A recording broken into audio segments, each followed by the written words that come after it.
shortly after the election that saw the emergence of Buhari in 2015. He was down with a very critical illness that could not allow him perform his duties, his statutory obligations to Nigerians. And this resulted to his absence. His absence was so pronounced to the point that it draws the attentions of Nigerians over the whereabouts of the president. He stayed for more than 150 days, if I'm not mistaken, or more, out of Nigeria for medical attention. So Aisha Buhari challenging the Kabas that this is not my husband. Of course, resulted to her being sanctioned on several occasions, and to the point she now decided to escape and run for her life in 2017, residing in United Arab Emirates. Is an evidence and a testament to the fact that indeed, if her husband was to be alive, she cannot be far from her husband as a married woman and the office of the First Lady. There is no way she could be separated from her husband. Daring the Kabas and the northern political oligarchs that this is not my husband. Of course, they came after her and eventually she had to flee. So she has the right to express her own opinion, no matter whatever is being concocted or being packaged to Nigerians about surrounding the circumstances of her husband. Now, if her husband was really alive, she would be there to manage the health crisis. Can you imagine? So how could she identify with Jibril or the alleged impostor? You can't have any closeness with as husband and wife. Now, being that the husband is down with a very terminal or chronic disease, such as has been speculated, cancer of the cell, you know what that implies. So such person might not have the strength, the energy to carry on with his statutory obligations and engagement with the people, you know, diplomatic engagement and the rest of them. Aisha perhaps may have been by her side to monitor whatever is going on. For Aisha living for over 6 months, 8 months, I mean, relocating to Daura, relocating to United Arab Emirates, of course, speaks volume of what really transpired. So there's no way you continue to hide the truth from Nigerians. It doesn't matter how long this truth is covered up, but definitely it will show. Citing the video here now, the picture here, you will see now the disparity between the Buhari that was handed over in 2015 and the current one being speculated as impostor. So you don't have to blame Aisha Buhari for vehemently refuting the position of the Kaaba, the northern Kaaba. This is not my husband. And that is just the case. My husband died in 2017. That prompted Aisha Buhari to relocate. She left Nigeria to United Arab Emirates. For obvious reasons she could no longer contend with.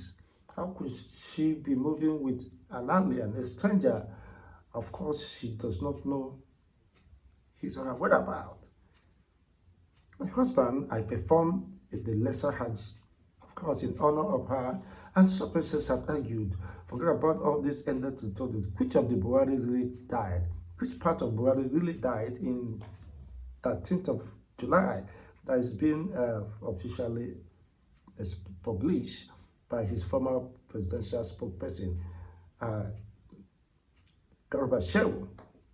The same Garba Shehu that lied to Nigerians that, look, this is what I did. I fabricated lies. I concocted lies to deceive the gullible Nigerians. But not all Nigerians, because Nigerians are living in the reality. They understood what played out for them to start questioning the whereabouts of Buhari that could no longer address Nigerians, except for the purported detailed videos that would say this is Buhari's voice. We never had him coming out to speak or address Nigerians for quite a good number of time, for more than 2 years, and the rest of them, they were trying to package, manage, and they're tired of projecting the fake Buhari, as some people speculate and allege, and as such, they are fed up of covering up, so they stand nothing to lose at this time. I haven't used that to cash out, of course, and to loot and embezzle to get the political advantages and whatever corners they needed to cut. And it doesn't matter this time. Of course, they have to make up their mind to stop deceiving themselves or possibly the public, just as Garba Shehu, the presidential spokesperson to Buhari, said that he lied to Nigerians. He concocted stories. That is fabrication, and with the intent of deceiving, derailing, of course, the masses, misinforming the population of Nigerians, which under the law should be punishable. And the lives of Garba Shehu possibly should be summoned and questioned why he should lie to Nigerians who deserve to know the status, the situation, bordering on the health condition of their president, but sadly was robbed of such information from a presidential spokesperson. So what am I saying in essence is that Aisha Buhari distancing herself from whatever shenanigans that might be playing out now is right. And of course, you don't have to blame her for standing for the truth, though she was even persecuted then, and she felt she cannot contend with the like of Muhammad Daura and Al-Bakari or Kayari or whatever his name is, the chief of staff to the president. You know, with this Shehu Garuba, they were able to cover up for whatever situation best known to them, so that they could maximize the opportunity remaining there. You know, they consider that as a misfortune should their stay in Aso Rock be truncated, just as Musa Yar'Adua did. So the Northern Cabals wouldn't want a repeat of what transpired under Jonathan, Musa, Umar Yar'Adua with Jonathan to play out. That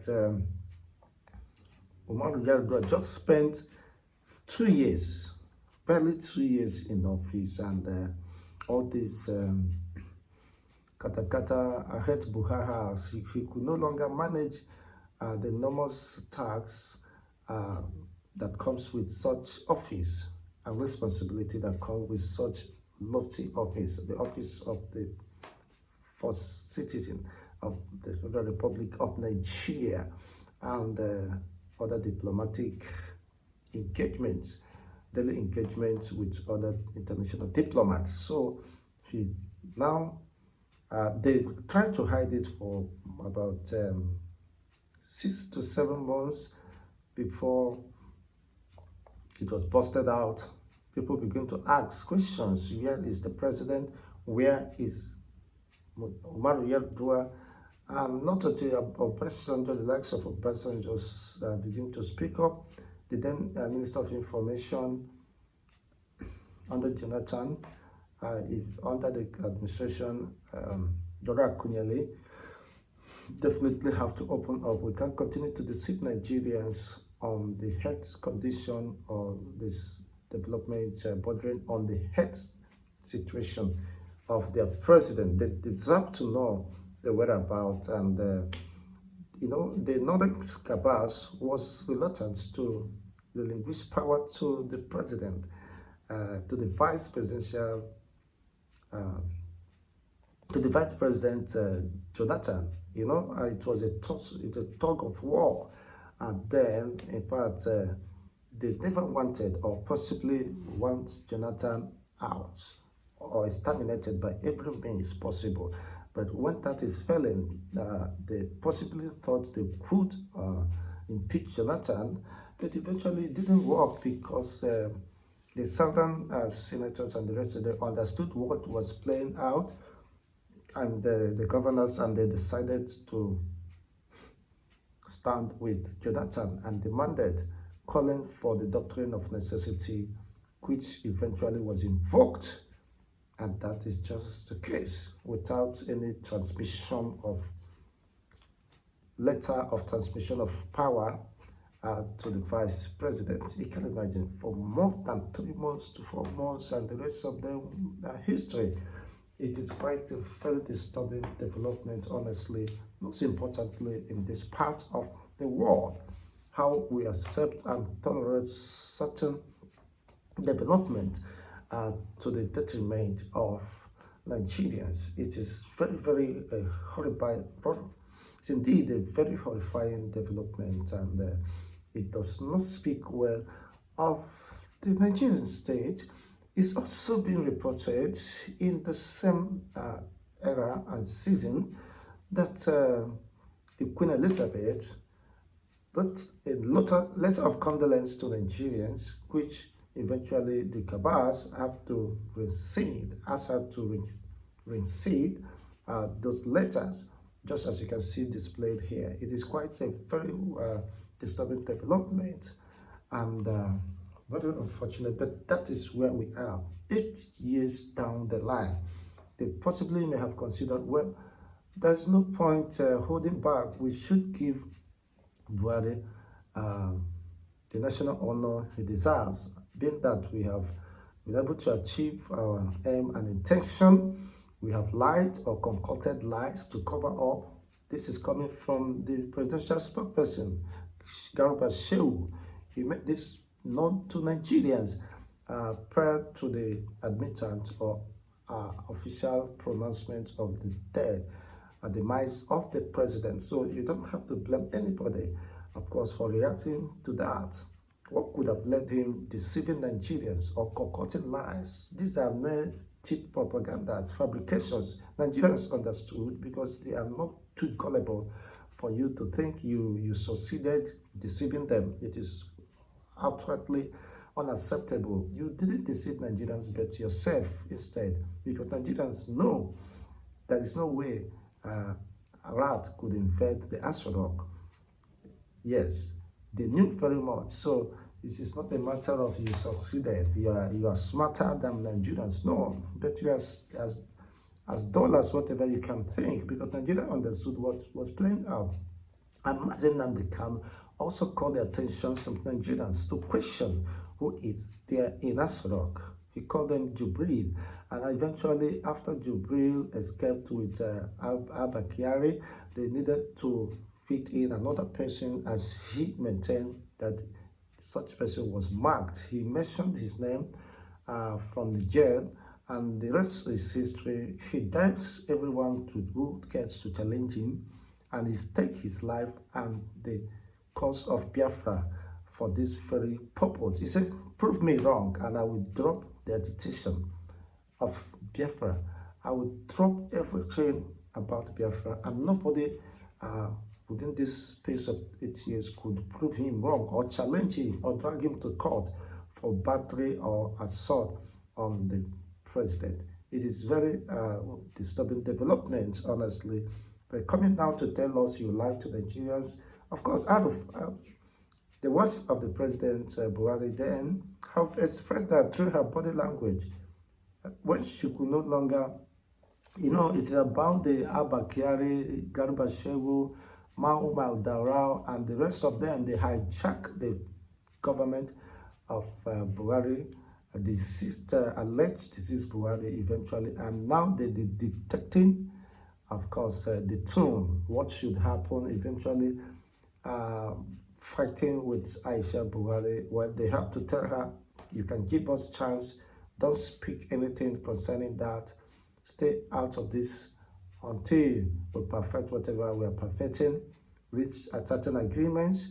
even to the point that the British has to wade in. Has been reported that they came to negotiate and strike a deal with the impostor, the Sudanese, or of course, and eventually they reach a compromise so that the impostor that fled, Jubril, will not expose that to the international community, because it was a very big secret that needed to be covered up, but to those who cares to know. But this is, in the annals of history, the worst conspiracy against the citizens of Nigeria.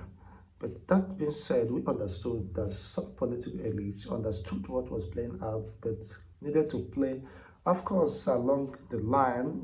This not just Mazi Nnamdi Kanu, the likes of Fayose, also Fayose of Ekiti State, also exposed that eventually, the moment Buhari was pronounced dead in the London hospital, before he was fled, he was flown to Medina for the interment and the rest of them, where some governors were present, and even Aisha Buhari was spotted wearing black as a sign of mourning to her husband. So anybody now coming back to say otherwise, it deceive Nigerians and the rest of them. But history is there. You see, the kind of terminal and chronic disease Buhari was faced with, it's not about money. It's not about the issue of money. You have to empty your blood almost every week, if I'm not mistaken, to remain healthy, or every month. It's not even every month. If it will be months, it will be manageable, but it has gotten to the point leukemia is not any other cancerous disease, most especially of the cell of the blood, is not something you could contend. When it gets to the peak, to the critical level or chronic level, there is nothing you can do. I think that exactly was the case of the president, the late president Ahmed Buhari, Muhammadu Buhari. Then they could no longer manage it.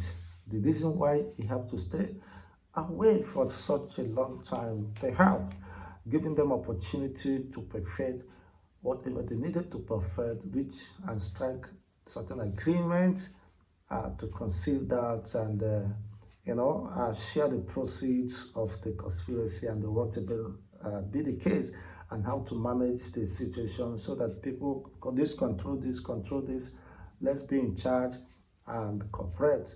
And eventually, Buhari's family was allegedly settled, their own entitlement, his son and the rest of them, and Aisha Buhari, of course, not being able to cope with this, treated a very disturbing case. That the one purported to have been dead is not my husband. My husband died in 2017. It went viral, and nobody could challenge that. And eventually, when the